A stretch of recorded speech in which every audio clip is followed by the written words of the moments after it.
Hello there, my beautiful friends. Yeah, it's been a very interesting almost a month of traveling in a tent with 4 kids, and I've been thinking of sharing some of the emotions and challenges that's been happening in my life regarding this major move.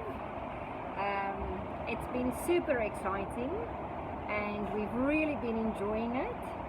But yes, there are some challenges. The first thing that has been obvious is that we should not stay so long in one spot. But for a first time experience, we decided to stay for a month in Coffee Bay.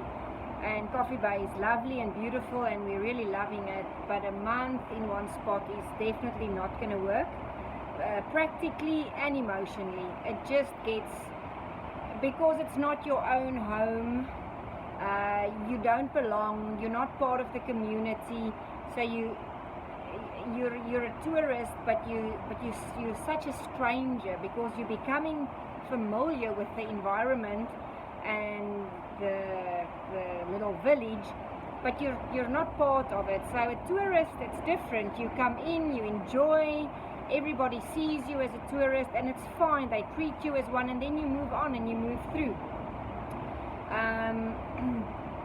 We also feel bored. We've seen all the sights and it's not as if you're building a home or a life here, so there's nothing more to do after you've seen everything that's exciting. So yes, I'm really, and also if you stay 1 month in one spot, it's only 12 places a year, which is definitely not the idea. We really want to see as much as possible of South Africa in like the next, I don't know, maybe 5 years.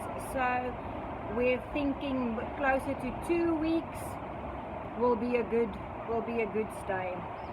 With our big tent, it's just, we'll see how we manage on the practical side of packing up, but I'm sure with practice we'll get faster. On a practical side of not staying too long, is the grass is happily growing through our ground sheet. Ants are busy making nests. It's just, you can't stand so long. Nature will just take over and just make you part of her. So we need to up the tent and get some fresh soil and a new place to stand before nature starts creeping in and bugs start seeing your home as their home. So yeah, we'll have to do this in a shorter time. We are going to Gubu Dam next. Gubu Dam is near Stutterheim. It's a pine forest on the side of a big dam, and yeah, we're looking forward to that. Also just to get a break from the noise of the ocean, even though it's beautiful. Yo, it's loud and it just becomes a lot. It's just really, it's noisy, but it is absolutely beautiful. I am spending some time, as it's low tide, with the kids on the beach. They are playing Barbie, and their Barbies are having a beach day. The Ken and his buddy is fishing. Yeah, so it's absolutely lovely. Beautiful day, nice and warm, even though it's very cloudy. We've been having a lot of cloudy weather, which is not bad. The rain is a bit annoying, walking and making your way through a lot of slush. Living in a tent, it's not that pleasant, but it's also not that bad. It's okay. The discomforts compared to a normal home is the least of our problems, funny enough. I was worried about that, but that's not a problem. Go walking in the night and far to go brush your teeth and go to the loo, and not having a proper kitchen with a sturdy zinc and washing from buckets and doing clothing washing by hand for 6 people.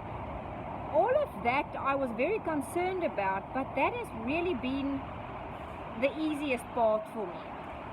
What's been very challenging for me, and it's more a way of just accepting it for what it is how close to nature we are living. I did not realize the force that she is until you've only got a sheet of canvas between you and her powers. Wow, that's interesting. The wind, you never think of these things living in a brick home, is how powerful this forces of nature is around you, all around you. What water does, and what wind does, and what sun does. We're so isolated and protected in a brick home, and no matter what the weather or no matter what the conditions outside is, you just go into your home, close the doors when it rains and watch a movie, or when it's windy, you hide from nature in a sturdy, strong home, which is something we haven't been able to do. When the wind blows, your entire home is shaken up, and it feels like it's scary. It's really scary, worrying if your house is going to blow away with your kids in it. So there's a lot of trust issues that has been arising in my heart, and just trusting, I don't know who and what you should trust, but just trusting what's happening in your life and just allowing it to be for the moment and for that time is a challenge, but it brings a lot of growth, and I'm not complaining about it. It's just something that has been really interesting to just face as a mom and a wife and a human. Just having nature and the forces, and you're living in it. You can never hide from it. There's no hiding from it. There's no running away from it. When the sun is very hot, you've got to do washing. Make sure washing gets done and it's being hanged. And move food that can spoil, like potatoes and stuff. Move that out of the sun part of the hot part of the tent. So when there's sun, there's pros and cons. So you've got to deal with both. You've got to move things that can be harmed by the sun, and you've got to use the sun that can help you and make your life easier. And with the wind, you've got to get protected, and things that are going to blow over needs to be protected and put away. So chairs that's normally out needs to be stacked away. And when it's raining, you need to get everything that's going to be filled with water. You need to turn upside down and either move out of the rain or turn it upside down so the rain doesn't fill it up.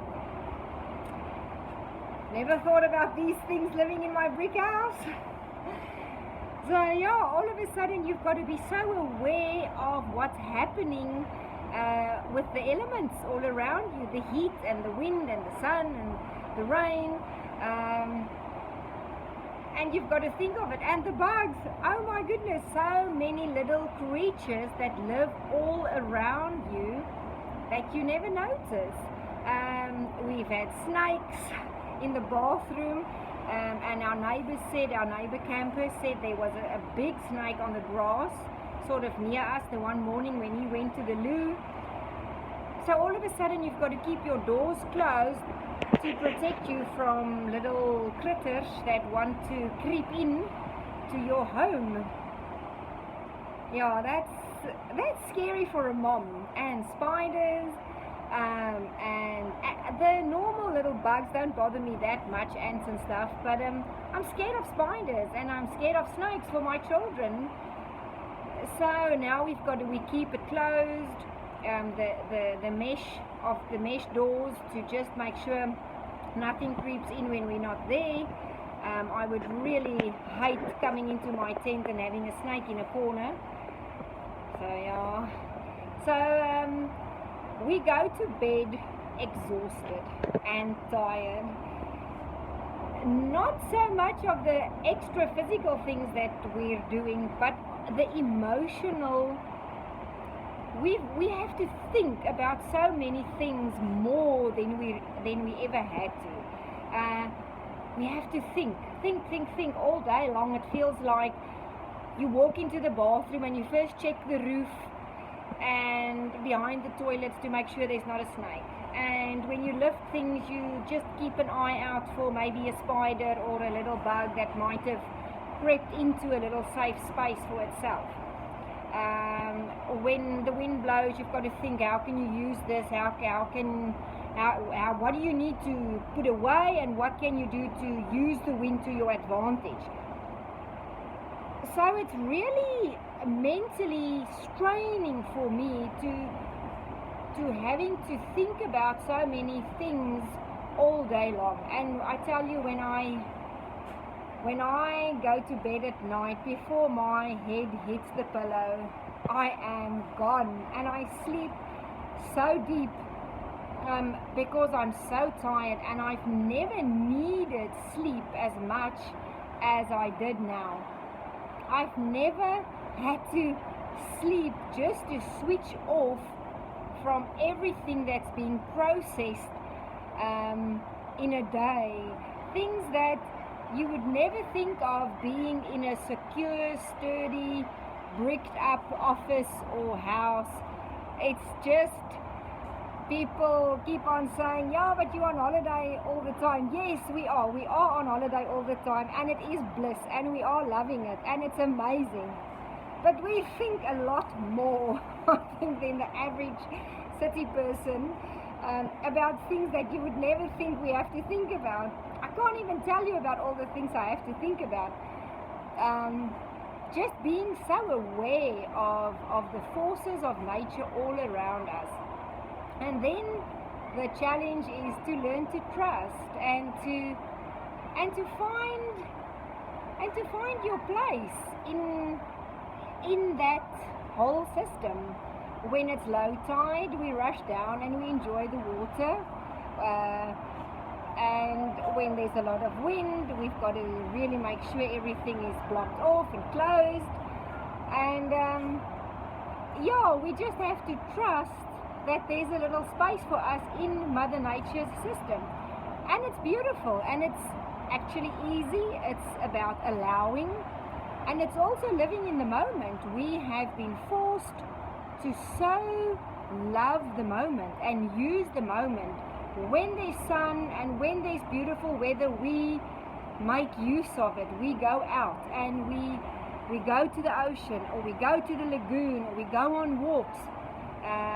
Nothing gets wasted. None of the weather, the beautiful weather gets wasted, and the cozy and wet weather. Then we'll hide. Then we'll close off everything and hide, and maybe watch something on our laptop. So far we've been lucky with some of the luxuries of the modern world as well. We are definitely still enjoying our iPads and laptops. But next month, where we're going, there's no electricity, so we're taking it up a notch. And I'm not sure how we're going to cope with no electricity. We do have a small solar panel, but that's mainly to make some ice to keep our leftovers cool in the cooler box. So yes, next month it's going to be a new challenge, and we will be sharing of that more. And thanks for watching, and thanks for sharing this beautiful journey with us. I will be sharing more on what we are going through emotionally on this journey, and then obviously a beautiful video just of the beauty of Coffee Bay itself is coming up next. And then Hole in the Wall as well. We are going to spend a full day at Hole in the Wall and share beautiful footage on that. Love you all.